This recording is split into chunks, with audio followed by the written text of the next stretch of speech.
Out in Wilson County, it seems no one had ever heard of the Indiana bat. That is, until now. It's on the endangered species list. The bat likes to migrate to Middle Tennessee in the spring and summer. Now, one of the habitats is right in the middle of a road project in Wilson County.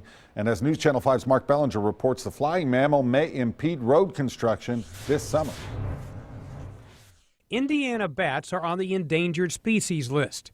Over the past decade, the Indiana bat population has decreased by nearly 50%. The bridge for the road is going to be going over there. Mount Juliet Public Works Director Andy Barlow recently discovered a habitat for the bat might be in the path of a new road. Mount Juliet is building an eastern bypass to alleviate traffic congestion and spur economic growth. An engineering consultant studying the impact on the environment discovered shagbark hickory trees. Indiana bats love to roost under the bark. But you can see how it will provide a nice safe place for the bats to inhabit the area while they're roosting. An agreement with the U.S. Fish and Wildlife Agency restricts the city from cutting down the trees from the beginning of April to the end of July.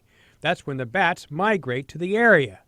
The city has also agreed to pay nearly $20,000 to Fish and Wildlife to mitigate the impact of losing the trees and the habitat. That helps U.S. Fish and Wildlife to go and do research, purchase land, do any number of things to help promote the Indiana bat. No one is even certain the bats migrate here, but Barlow says protecting them and the habitat is done as a precaution. Make sure that we do not take any bats and taking the lives of any bats. Now a race begins.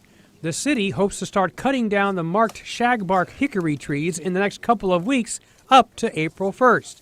Apparently, if the trees are on the ground, the bats won't migrate here, and construction can begin on the bridge and the road. It's going to be weather dependent, but we absolutely want to get in here before the bats come to the area. In Wilson County, Mark Bellinger, News Channel 5 HD.